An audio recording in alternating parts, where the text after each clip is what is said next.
Et pour cette troisième et dernière table ronde, plusieurs invités prestigieux nous font l'amitié de leur présence.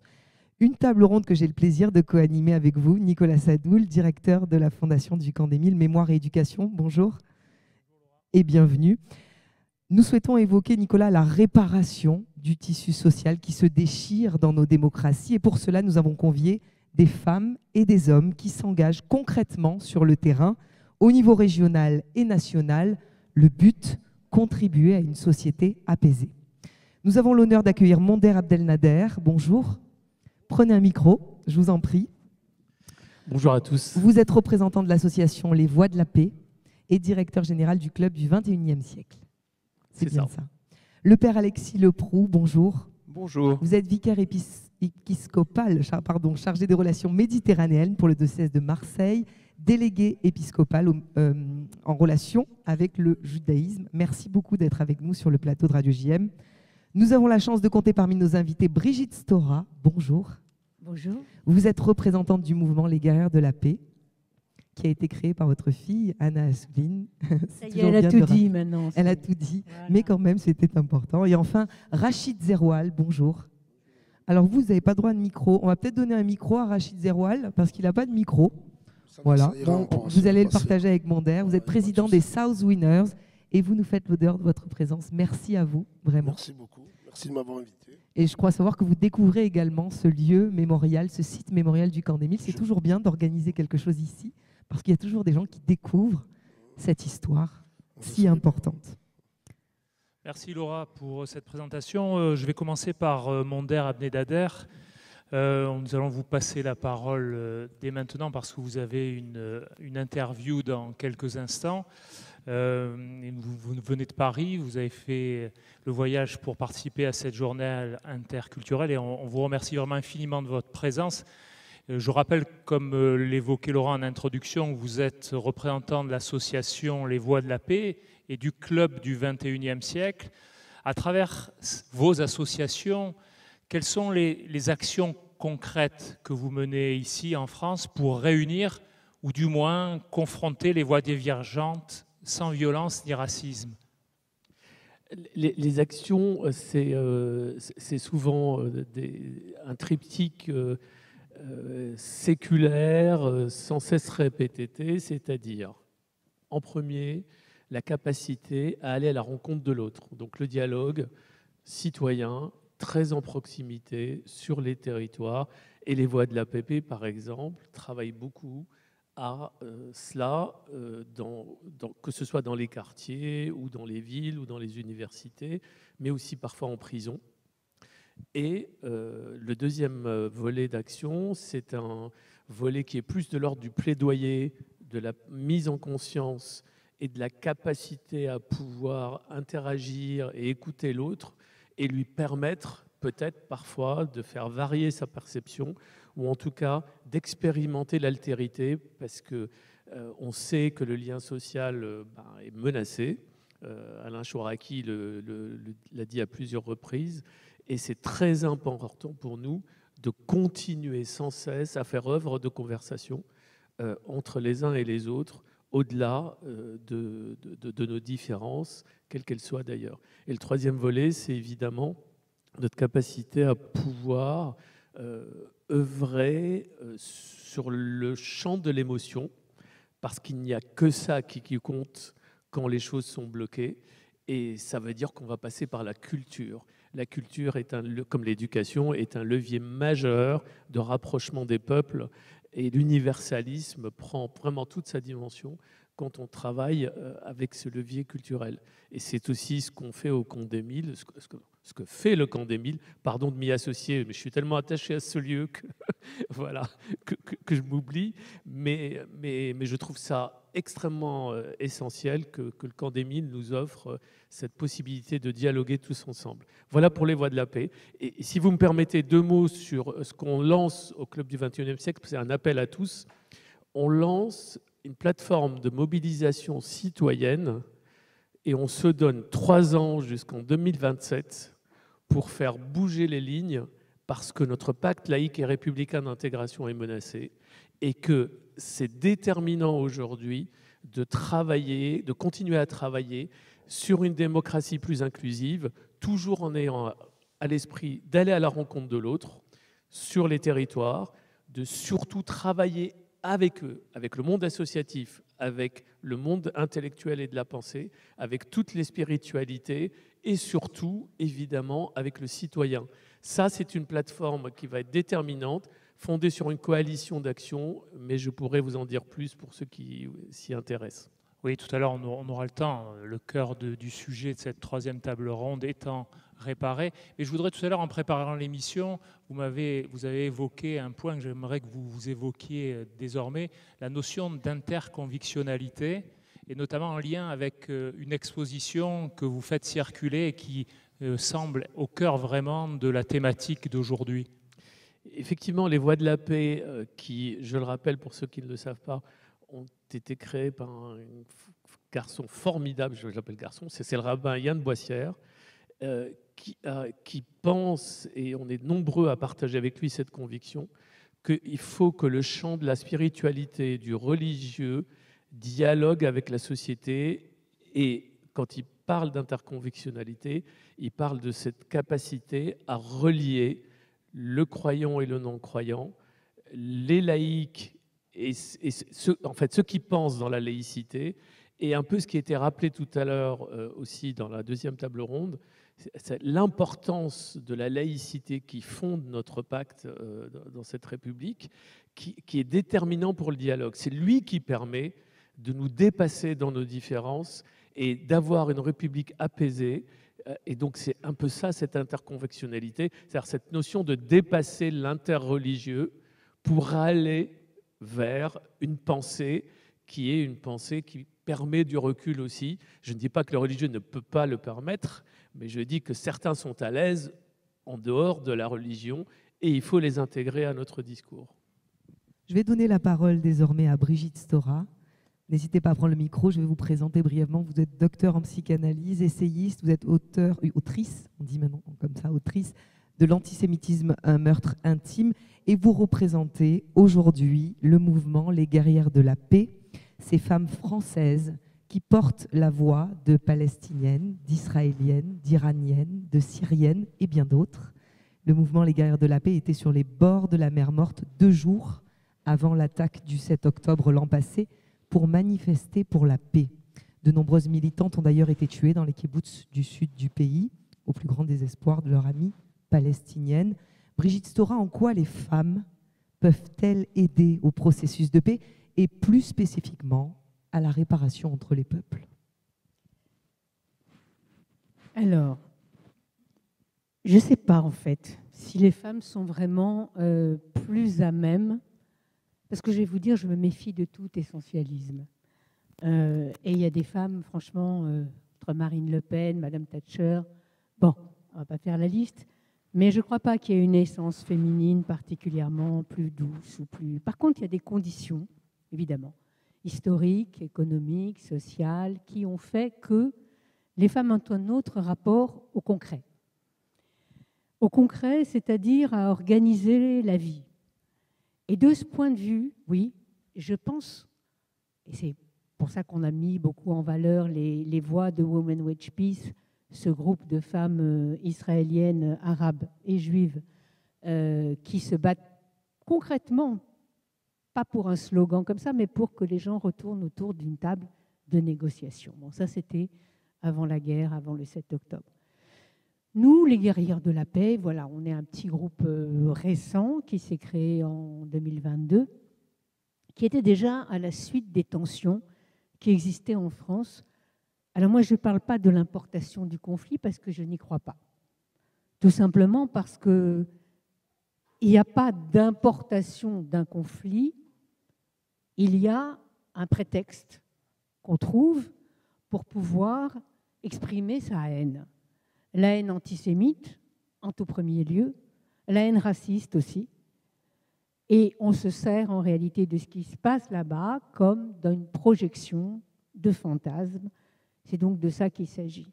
Et donc on était un petit groupe de femmes, de jeunes femmes, hein, je précise, moi je suis derrière un petit peu, mais bon, qui se sont retrouvées pour dire on a suffisamment de choses en commun, pour essayer de mettre à distance ce qui nous sépare. Sachant qu'il y a des choses qui nous séparent. On n'est pas des bisounours. Très concrètement, moi je comprends. Je l'ai déjà écrit dans un premier livre qui parlait de la longue solitude juive par rapport à une certaine gauche à laquelle je continue d'appartenir. Et je me disais, bon, bah oui, un juif est plus touché quand des Israéliens meurent et un arabe est plus touché quand les Palestiniens meurent. Ça fait partie des limites de notre humanité commune. Seulement l'intérêt, c'est qu'on essaye de les dépasser, ces limites. Voilà. On sait qu'elles sont là, mais on essaye de les repousser en se disant, je vais aussi prendre quand même le chagrin de l'autre parce que finalement, il nous est commun. Notre histoire a pris un tour tragique parce qu'on était... Alors, on a créé un grand forum mondial des femmes pour la paix à Essaouira. Essaouira, c'est au Maroc.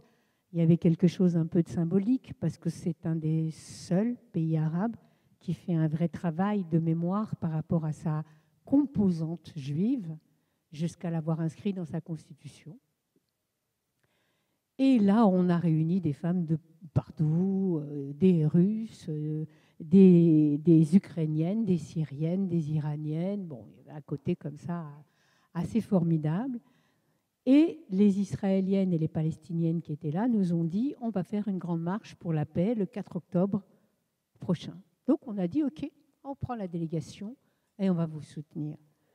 Donc on s'est retrouvés l'an dernier, exactement à la même date, donc du 30 septembre au 6 octobre. Voilà, ça ne s'invente pas, on est rentré le 6 dans la nuit. Et je vous avoue que je n'ai pas beaucoup dormi, alors si je dis n'importe quoi, vous me le dites, parce que c'est quand même...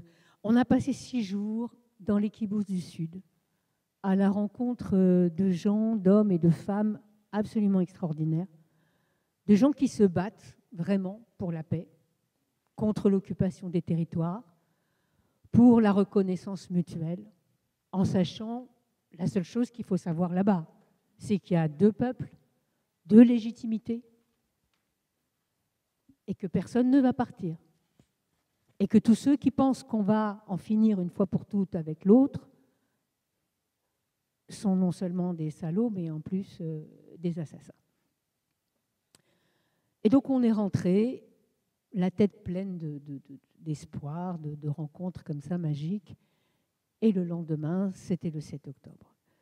Donc depuis, on organise des veillées, comme encore une fois, il y a 10 jours, au Théâtre de la Colline, à Paris, le théâtre dirigé par Wajdi Mouawad. Il y avait plus de 1000 personnes. On n'a pas pu faire entrer tout le monde. Et on a fait venir des activistes palestiniens et israéliens qui ont tenu ce discours, quoi. Le discours de la reconnaissance mutuelle, du cessez-le-feu parce qu'il est temps, de la libération des otages. Bref, un discours qui ouvre enfin un chemin vers le possible. Et on continue, on a d'autres actions. Il y a le film donc de Anna Assouline qui va sortir la semaine prochaine sur les écrans. Voilà, c'est une situation terrible. Je reviendrai sûrement là-dessus parce que je ne vais pas mobiliser la parole pendant 20 ans. Voilà, d'ailleurs, je la lâche. Merci beaucoup. Rachid Zeroual, vous êtes donc président d'un club de supporters très connu, appelé les South Winners, qui supporte donc l'Olympique de Marseille. Et tout à l'heure, le rabbin Bendao l'évoquait, vous êtes réunis très rapidement avec vos amis et plusieurs fois cette année ensuite, notamment donc avec le rabbin Bendao, pour porter un message de paix en direction du Proche-Orient. En quoi le sport, si vous prenez cet exemple, selon vous, peut réussir à réparer le tissu social qui est en train de se déchirer dans nos démocraties, si tel est votre constat? Tout d'abord, bonjour à tout le monde. Nous, ce qui nous concerne, moi, ce qui me concerne en tant que responsable de groupe, ça fait 38 ans que je vis à travers l'OM et dans les stades en France. Je connais un peu le comportement de certains extrémistes de droite qui ont occupé les tribunes en France. Je les ai combattus. On a été jusqu'à en venir aux mains avec eux. Ils comptaient s'installer au stade Vélodrome au virage sud. Je vais encore dire un nom qui ne plaît pas, mais on avait le feu vert de tapis pour les virer illico presto du stade, et il m'a donné l'ordre à moi-même de s'en débarrasser. Alors, c'est ce que j'ai fait, quoi.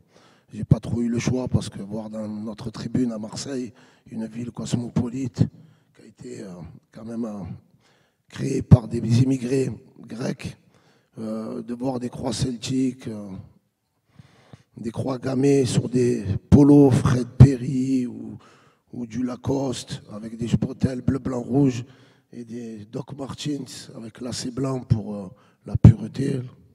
Alors, on a réussi pendant longtemps, pendant très longtemps, à occuper les lieux et faire en sorte qu'ils ne viennent pas. Maintenant, à l'époque, on n'était pas nombreux, les winners. On devait être 250, 300. Maintenant, on est 7200 abonnés. Alors, oui, j'ai intérêt d'être vigilant. Oui, j'ai intérêt de faire passer un message de paix, parce que c'est mon devoir de citoyen. En tant que fils de musulman, fils d'immigré, je respecte toutes les religions, ce que mon père m'a toujours appris. Ma belle-sœur, la preuve même, s'appelle Teboul. Mon frère, il s'est marié avec une juive. Moi, je me suis marié avec une Corse. Ma sœur, elle s'est mariée avec un Italien. Je suis un pur produit marseillais. La haine chez moi, dans mon cœur, elle n'y est pas, en ce qui concerne les religions et les races. Par contre, contre le fascisme, oui.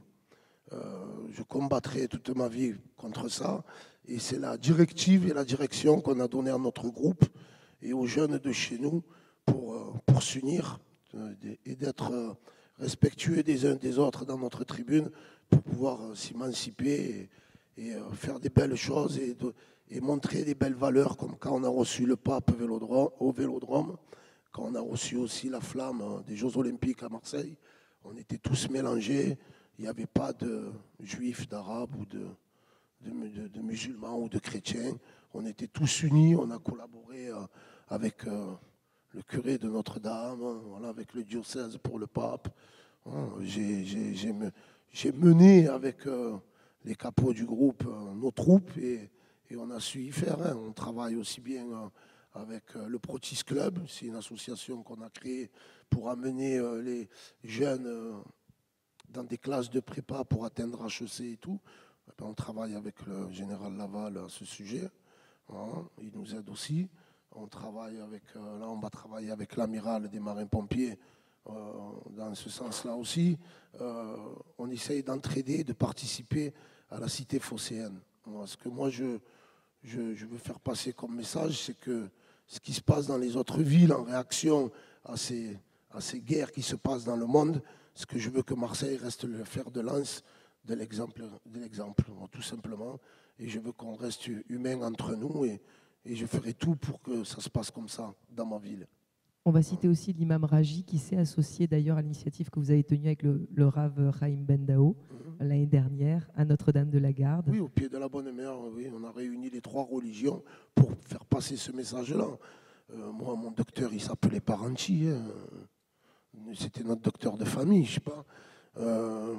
J'ai pas la mémoire courte, quoi. J'ai vu toutes ces perches qui se sont tendues vers moi jeune, je ne peux pas oublier. Et c'est ce problème-là qu'on a dans les quartiers actuellement. Et quand je discute avec eux, j'approfondis la chose et j'inverse les problèmes pour leur faire comprendre, attention, terrain glissant, tes propos, ta manière de faire, de dire, elle ne peut rien amener à part la haine. Et la haine, ça n'apporte à rien du tout. Je discute avec les gars des quartiers qui sont dans mon groupe. Hein. J'essaye de les aiguiller, de les ramener à la raison. Et heureusement que je ne suis pas seul. J'ai des profs d'histoire, j'ai des juifs qui sont avec moi. J'ai Chaim qui est rabbin, j'ai des imams. J'essaye d'amener la bonne parole là où il faut l'amener parce que on n'est qu'un peuple, on vit sur une planète, et j'en ai marre d'entendre des conneries, quoi. Bon, je suis désolé, qu'on soit intellectuel ou pas, ou cultureux, ce que vous voulez. Comme disait Godin, en parlant des cultureux, les pulls longs, les ongles sales, je m'en fous, moi. On vit tous sur la même planète, et le soleil brille pour tout le monde. Amen. Merci pour votre témoignage. Je vais maintenant donner la parole au père Alexis Leproux, vicaire épiscopal chargé des relations méditerranéennes pour le diocèse de Marseille, délégué épiscopal aux relations avec le judaïsme. Vous connaissez donc très bien la religion juive et vous contribuez à créer des événements en lien avec le consistoire israélite de Marseille pour approcher les religions et les cultures. Pouvez-vous nous parler de votre expérience en la matière ? Merci beaucoup pour votre invitation et de m'inviter à parler de mon expérience, parce que c'est un petit peu cette expérience que j'essaie de transmettre aux jeunes que j'invite des différents pays de la Méditerranée à Marseille, parce que Marseille est un message pour la Méditerranée, et que beaucoup peuvent apprendre, comme on vient de l'entendre, de cette école de vie, du métissage, de l'accueil, du respect, et de ces relations à hauteur de visage, qui font que nos étiquettes religieuses ne sont jamais brandies comme des armes pour humilier les autres, mais qu'au contraire, on retrouve ce sens de la personne. Dans mon parcours personnel, c'est à travers le cardinal Lustiger que j'ai commencé à étudier l'hébreu et à découvrir le lieu de la mémoire, le Yad Vashem, et de comprendre à quel point on ne pouvait pas éduquer des nouvelles générations sans des lieux saints de ce type-là. J'ai découvert bien plus tard le camp d'Émile, seulement il y a 2 ou 3 ans, mais entre-temps, j'étais passé à Auschwitz, j'étais passé à Der el-Zor, au mémorial des Arméniens. Plus récemment, je suis allé à l'Holodomor, en Ukraine, parce que c'est essentiel que la jeunesse, intellectuelle ou non, puisse se retrouver, certes, dans des stades pour acclamer des équipes, ce qui est joyeux, mais aussi dans des lieux de mémoire qui permettent tout simplement d'enraciner l'éthique et d'enraciner le vivre ensemble dans la mémoire vivante des douleurs traversées. On ne peut pas, je pense, engager sa liberté pour la vie si on n'a pas, d'une manière ou d'une autre, versé des larmes. Et quand je dis verser des larmes, c'est qu'il y a des lieux qui vous les font verser. Je l'ai vu à Tirana, nous avons invité 50 jeunes de la Méditerranée il y a 2 semaines. Il y avait parmi eux 2 Israéliens, un Juif et un chrétien. Ils étaient entourés de Libanais, Syriens, Tunisiens, Algériens. On s'est retrouvés dans une prison de torture à Shkodra, où des musulmans, des Juifs et des chrétiens ont été torturés par le seul État déclaré athée qui a décidé de faire la guerre aux religions. Et dans ce creuset et dans cette prison, j'ai vu que ces jeunes avaient le cœur bouleversé et retrouvé leur humanité commune. Et on a pu ensuite, évidemment, parler, discuter, cheminer, parce qu'on ne reste pas simplement sur la mémoire. Cette mémoire permet des échanges, comme je le disais tout à l'heure, à hauteur de visage, mais pas des visages durs qui défendent leurs idées, mais des visages qui ont été ouverts par un cœur qui a été touché. Et c'est, je pense, l'importance de lieux comme celui-ci, et pour le travail de réparation dont il est important de parler aujourd'hui, c'est qu'on ne peut pas, à mon sens, faire ce travail de réparation, et je pense principalement à la jeunesse, je m'occupe surtout de 18-30 ans, on pourrait le faire avec des collégiens, des lycéens, et bien sûr à tout âge, mais qu'il y a un moment dans la vie, quand on a 20 ans, 25 ans, où cette porte est une sorte d'obligation démocratique, républicaine, je ne sais pas quel est le meilleur mot qu'il faut choisir, mais de la rationalité, et d'une rationalité qui voit l'histoire avec une conscience ouverte.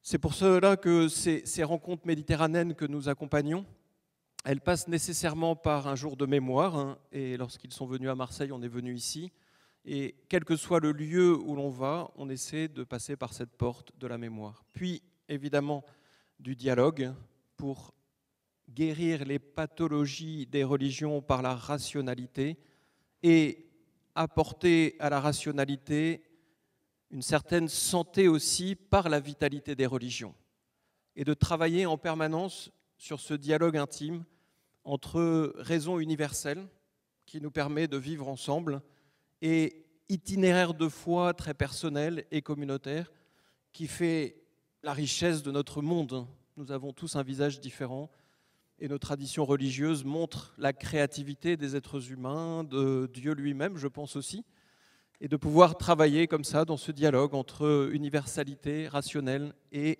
singularité, particularité religieuse. C'est un peu la deuxième étape. Et puis la troisième étape, qui pour moi rejoint aussi les guerrières de la paix, c'est de ne jamais être sourd aux cris de ceux qui aujourd'hui très concrètement vivent sur ces lieux de fracture. Voilà, c'est un peu le programme d'une session, d'une semaine de travail ensemble, qui, de la mémoire, par le dialogue, en arrive à une écoute et à un engagement possible au service des peuples et de l'unité méditerranéenne. On a un immense rêve, c'est que la qualité de vie qu'on a à Marseille, parce que je suis curé de Notre-Dame-du-Mont, qui a eu la médaille d'or de la coolitude, et donc internationale, donc je vois bien ce que ça veut dire, hein. Depuis l'Amérique, ils nous voient comme un lieu très particulier. La coolitude, c'est une forme de réparation, et on souhaite vraiment que Marseille puisse contribuer à une coolitude méditerranéenne qui nous semble absolument nécessaire pour la jeunesse, mais pour le monde entier. Brigitte Stora, je vais vous redonner la parole. On est évidemment dans l'émotion en ce 7 octobre. Comment réparer, selon vous, nous réparer, après cette année si dramatique, si tragique? Vous avez un micro peut-être? Voilà, Rachid, si vous pouvez. Il est là. Moi non plus, j'ai plus de voix, mais c'est pas grave. Vous allez trouver les mots. Puis on sent aussi votre émotion qui est là, bien sûr. Comment réparer? Il n'est plus là, votre ami rabbin? Chaim? Bon, parce que la réparation du monde, vous savez, dans le judaïsme, c'est une grande histoire, le tikkun olam. Le monde serait brisé, il faudrait récupérer donc ces brisures pour... Je ne vais pas faire une exégèse biblique, etc., mais je pense que c'est quelque chose d'assez fort dans le judaïsme, cette idée qu'il y a finalement un libre arbitre. Ce que dit Rabbi Akiba, finalement, ce qui nous reste, c'est le libre arbitre. Mais ce libre arbitre, c'est pas... Ah ben voilà, parce que moi je veux parler sous votre autorité, quand même. Bon. Ce libre arbitre n'est pas pure autodétermination. C'est comme un chemin étroit vers le possible. C'est ça, moi, qui me semble important dans la réparation. Je crois qu'il ne s'agit pas c'est comme l'espoir, on ne va pas dire qu'il est là. Les militants de l'espoir aujourd'hui en Israël et en Palestine sont minoritaires, et on les comprend. Ce qui a été fait de part et d'autre, largement impardonnable. Et nous, ici, tout ce qu'on peut faire, c'est d'essayer de donner de la voix, faire retentir ceux qui, au cœur du brasier, arrivent quand même à entrevoir autre chose, à entrevoir la douleur de l'autre, à reconnaître la légitimité de l'autre, etc.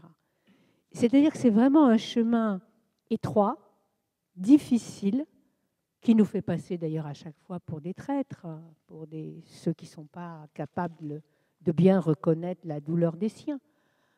Or, il s'agit de toute autre chose. Je vous disais tout à l'heure, oui, on a été dans ce voyage, on a rencontré Viviane Silver. Tous ceux qui l'ont rencontrée ont été sous le charme de cette femme, de cette combattante de la paix qui passait son temps donc à prendre des enfants palestiniens de Gaza pour les convoyer vers des hôpitaux à Jérusalem en général. Cette femme donc a été assassinée dans son kibboutz Be'eri le 7 octobre au matin. Elle a été brûlée vive. On l'a su très tardivement parce qu'on pensait qu'elle était otage à Gaza. Ah non, mais je vous ai fait venir, c'est pas pour discuter dans votre coin là. Non, mais c'est quoi ces mauvais élèves?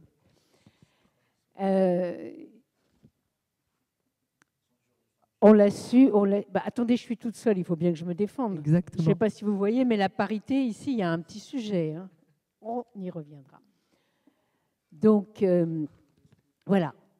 Vivian Silver donc, a été assassinée, ça nous a totalement anéantis. Et son fils a décidé de reprendre le flambeau. Voilà, son propre fils a décidé que la seule manière d'honorer la mémoire de sa mère, c'était de continuer le chemin qu'elle avait tracé. Voilà, c'est ce genre de choses, si vous voulez, qui nous rend humbles, admiratifs, et puis aussi en colère contre ceux qui, ici, à l'abri de tout, se mettent à souffler sur les braises, ceux qui généralement n'ont d'ailleurs pas grand-chose à voir avec les deux peuples en question, qui sont à l'abri de toute retombée, qui sont les héros des réseaux sociaux. C'est l'inverse de la responsabilité. C'est l'inverse. Nous, on pense que le chemin de la paix, de la réparation, a à voir avec ce chemin, encore une fois difficile, de la responsabilité. La table ronde précédente, on parlait de Caïn et Abel, de répondre d'autrui, répondre de son frère, répondre de son prochain. La responsabilité, c'est ça. C'est déjà accepter qu'on a de l'autre en soi et qu'on répond, qu'on devient quelqu'un en réalité, en répondant de l'autre. Voilà. Merci pour ces mots, Brigitte Stora. Peut-être faire intervenir du coup Chaim Bendao, qui est revenu dans cette table ronde.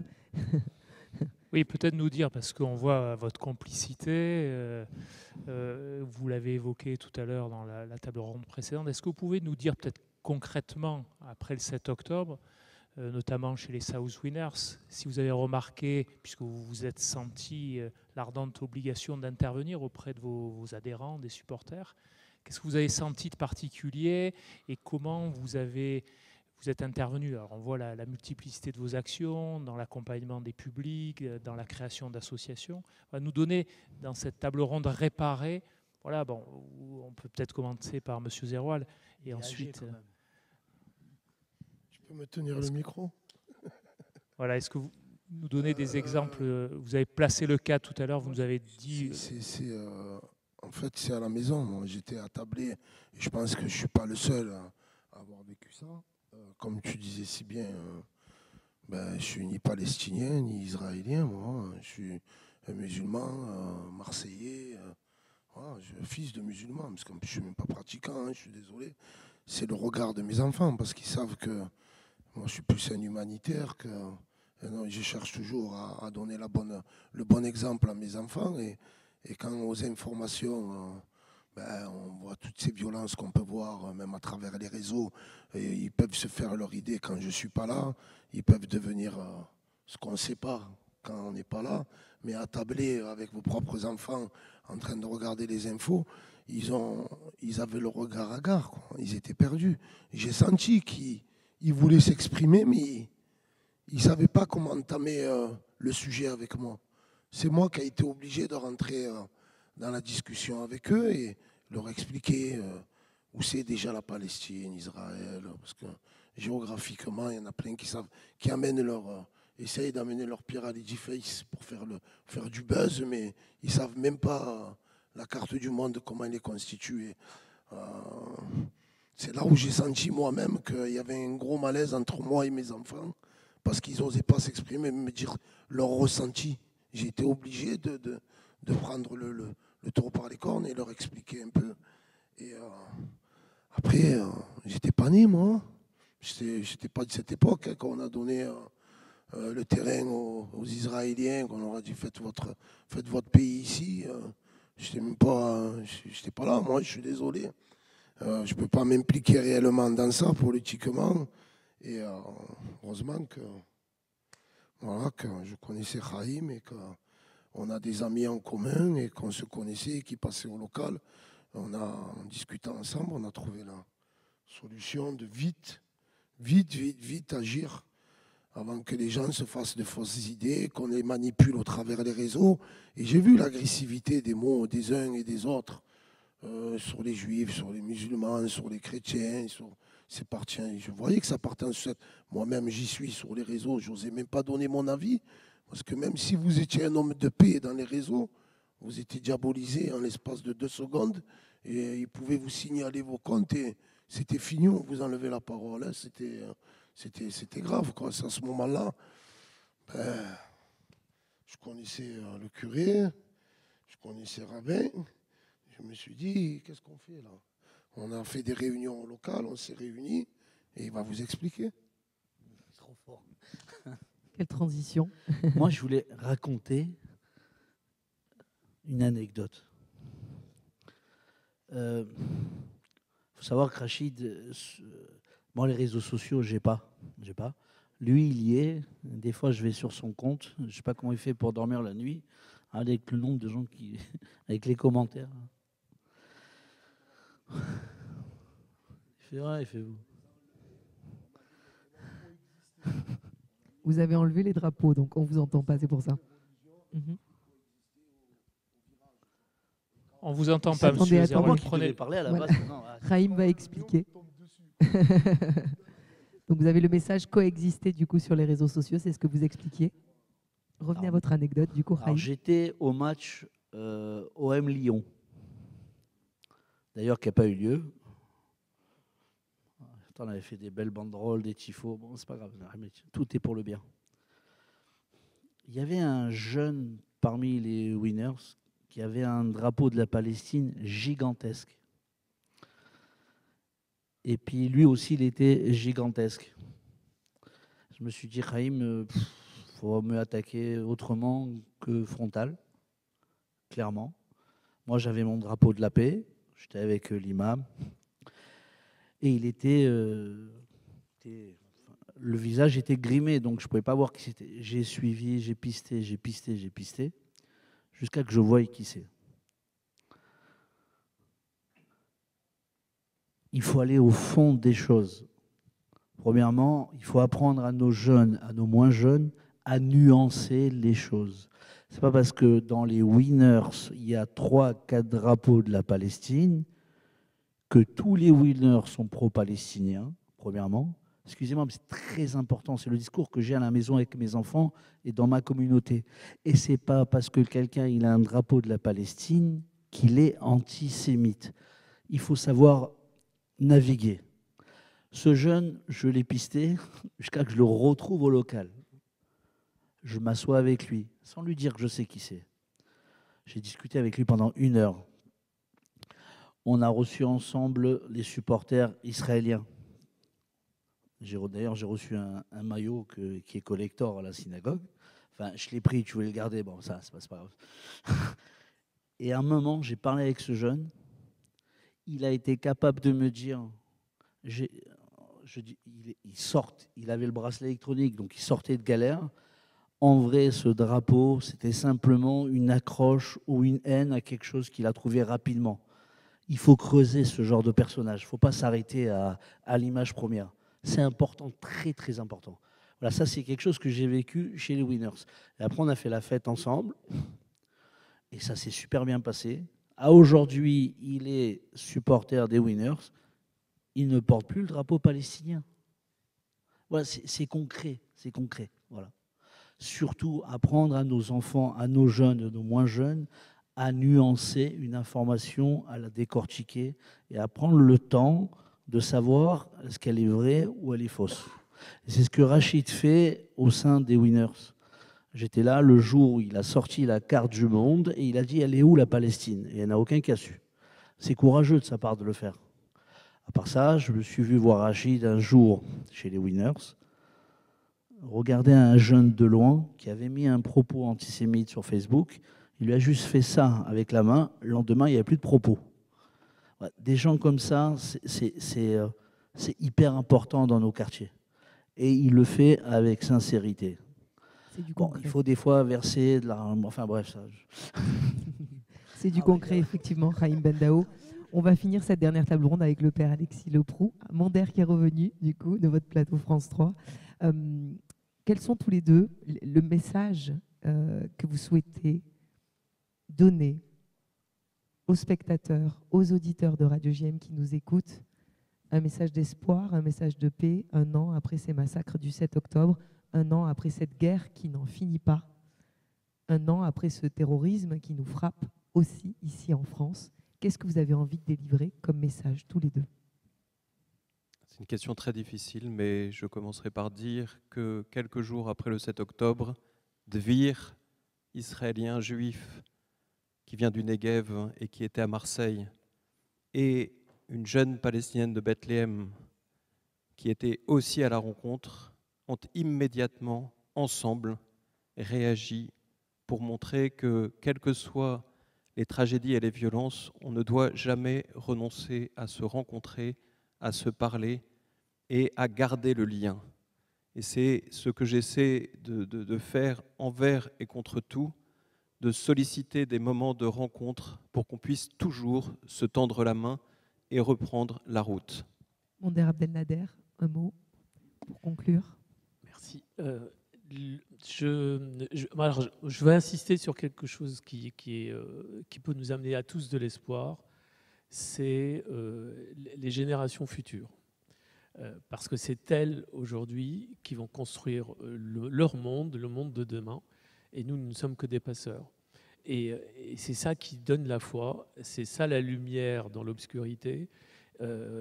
J'ai malheureusement pas tout partagé avec vous, mais je vais insister par exemple sur l'importance de cette flamme que sont les guerrières de la paix, qui est une initiative extraordinaire, parce que malgré tout, malgré toutes les vicissitudes, l'avant-veille de l'attentat du 7, elles étaient toutes ensemble et elles continuent. Et donc ces mouvements-là, sachez qu'il y en a beaucoup, on a une multitude agissante, malheureusement parfois fragmentée, sous-financée, face à des forces d'obscurité qui sont beaucoup plus organisées, mais on ne lâchera rien et il faut surtout compter sur cette jeunesse qui, effectivement, comme le rabbin l'a dit, n'a pas de problème pour appréhender l'autre parce qu'ils s'appréhendent, parce qu'ils partagent en commun, par le sport, par la culture, par la musique et parfois même par le partage des traditions et des cultures religieuses qui se font dans les quartiers. Donc voilà, je ne veux pas être trop long, mais c'est dans la jeunesse que réside notre espoir. Brigitte Stora, votre mot de la fin après ces belles paroles. Pardon? Il m'énerve. Après, on va discuter. Le mot de la fin, c'est que l'autre existe. Voilà. On peut pas. 2 mots sur les réseaux sociaux. C'est effectivement une machine à produire de la haine. Parce que ce n'est pas les commentaires qui proposent de la nuance, de la contradiction, qui vont faire le buzz. De la même manière qu'on avait une télé-poubelle qui était sur ce modèle-là. Dans les réseaux sociaux, il y a quelque chose d'encore pire. C'est qu'on finit très vite par virer, vous savez, ceux qui nous énervent, c'est normal, et par se retrouver, alors qu'on croit qu'on a accès au monde, dans un espèce de tunnel communautaire, tout ce qu'on veut, mais où on reçoit sans arrêt la même parole. On est abreuvé sans arrêt des mêmes douleurs. On n'a plus la place pour l'autre. Et ça, c'est vrai. C'est vrai dans la communauté juive, c'est vrai chez les musulmans, c'est vrai chez tout le monde. Si on est du matin au soir abreuvé avec la même seule parole, on devient dingue au sens réel du terme. Parce que quand je dis que l'autre existe, l'autre fait partie de soi, l'autre est la condition de la responsabilité, l'autre nous sauve d'une solitude terrifiante. Parce que quand on est enfermé dans sa douleur, on devient dingue. Et la haine est aussi une autodestruction. C'est vrai pour une personne, on le sait, que ce soit nos relations personnelles, etc. La haine détruit. Elle détruit l'autre, mais elle détruit aussi celui qui la porte. Et au niveau politique, historique, on a eu des grandes histoires comme ça. Poliakov, dans son histoire de l'antisémitisme, a parlé du moment nazi comme l'Europe suicidaire. Et effectivement, l'Europe en consentant au génocide des Juifs, en l'organisant, s'est auto-détruite. Et il y a eu effectivement 6 millions de morts dans les camps et il y a eu 45 millions de morts dans cette guerre d'autodestruction. Voilà, l'autre existe. C'est souvent difficile, hein, parce que des fois l'autre il est pénible, il faut dire les choses comme elles sont.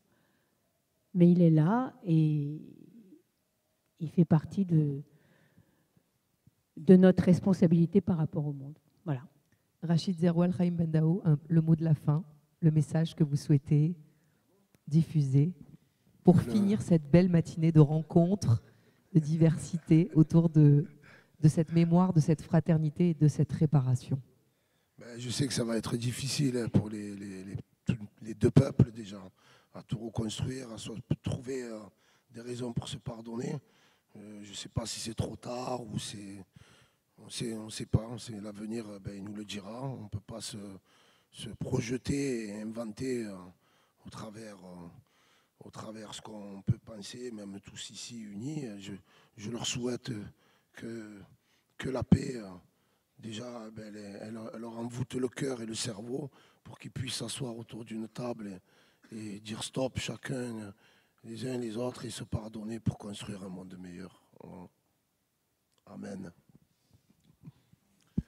Je voudrais, avec Laura, avec l'ensemble des organisateurs, mais je voudrais Juste pour conclure, puisqu'on est le 7 octobre, une pensée pour le massacre qu'il y a eu. Ces gens à la base qui aidaient beaucoup les Palestiniens dans le soutien scolaire et tout ce qui s'ensuit. Et la deuxième chose, je le disais encore Shabbat à la synagogue, il est interdit de se réjouir de la mort de nos ennemis. C'est un long débat dans le Talmud. J'ai quelqu'un qui est venu dans la semaine qui m'a dit on fait un apéro, Nasrallah est décédé, enfin est mort. J'ai pas de problème sur le fait qu'il soit mort. Je ne vais pas pleurer une fraction de seconde, mais je veux pas que notre communauté elle met à l'intérieur de son ADN la haine. Ça ne m'intéresse pas. Ça, c'est très important de le véhiculer dans nos écoles et à tout le monde. C'est marqué clairement dans la Bible, quand les Égyptiens qui nous ont mis en esclavage pendant 400 ans se sont noyés, les Juifs les Hébreux de l'époque se sont réjouis et Dieu a dit « Ne vous réjouissez pas, ce sont aussi mes enfants ». Très important. Une dernière chose, une grande pensée pour ces personnes qui sont otages. On ne sait pas où ils sont, des enfants en bas âge, des gens avec des traitements lourds. On leur souhaite une libération rapide, ainsi que la libération de tous les otages qui se trouvent dans le monde. Voilà. Merci Haïm. Merci beaucoup. Donc, comme je vous disais, nous voulions vraiment vous remercier d'avoir participé à cette troisième table ronde sur un thème réparé. Vous avez les uns et les autres montré en quoi et ô combien la question du lien, de la communication, de la rencontre était prédominant, nécessaire pour justement comprendre, dialoguer, y compris dans des périodes où tout s'enflamme, où les mots deviennent fous et les hommes et les femmes, bien souvent les hommes, le deviennent eux aussi. Et vous rappelez qu'ici, on est un lieu, vous le savez, mémoriel, d'histoire, de culture et de paix. Et nous vous réitérons avec Alain Chouraki, avec toutes nos équipes, le plaisir que nous aurons à vous rencontrer, à venir vous accueillir avec les différentes associations que vous portez pour que nous continuions à approfondir sous une forme ou sous une autre, par la mémoire, par l'histoire, par la culture, par la découverte aussi, par les émotions, ce qui nous permet, et c'est ce que nous portons aujourd'hui, de faire société. Merci une fois encore. Merci à tous les intervenants, merci aussi à toutes les équipes de Radio JM et de la Fondation du Camp des 1000 Mémoire et Éducation qui ont œuvré au bon déroulement de cet événement. Je vais les citer: Odile, Claudie, Nicolas, Léna, Charlotte, Pauline, David, Joseph, Amy, Noah, Jordan, Sacha, Sandra, Macéo, Momo et Magali. Merci à tous Et après les informations de 13h, vous pouvez suivre la suite des événements qui ont lieu ici au Camp des Milles, l'inauguration de l'exposition l'après 7 octobre que vous pouvez découvrir au Camp des Milles jusqu'au 7 novembre prochain. Merci à tous, très belle pause déjeuner.